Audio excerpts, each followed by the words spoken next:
আসসালামু আলাইকুম আরহামতুল্লাহ। সম্মানিত দিনী ভাই ও বোনেরা, আজকে ইনশাল্লাহ কাদের রাত্রি জাগরণ করব আমরা সকলেই। তো কাদের রাত্রি জাগরণ করলে একটা বিশেষ দোয়া পাঠ করতে হয়। যেমন আয়েশা রাদিয়াল্লাহু তাআলা আনহা একদা মুহাম্মদ সাল্লাল্লাহু আলাইহি সাল্লামকে বললেন যে, আল্লাহ নবী, আমি যদি কাদের রাত্রি পাই তাহলে সেই রাত্রিতে আমি কি দোয়া পাঠ করব, একটু বলেন না।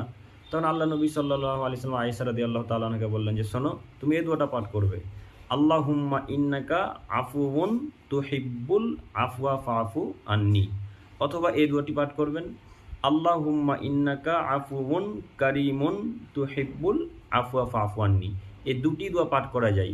এর অর্থ হচ্ছে, হে আল্লাহ, তুমি তো ক্ষমাশীল, তুমি তো ক্ষমা করাকে পছন্দ করো, ফাফু আন্নি, অতএব তুমি আমাকে ক্ষমা করো। এ দোয়া পাঠ করতে থাকবেন। আবার দোয়াটি বলি, শুনুন, আল্লাহুম্মা ইন্নাকা আফুউন তুহিব্বুল আফওয়া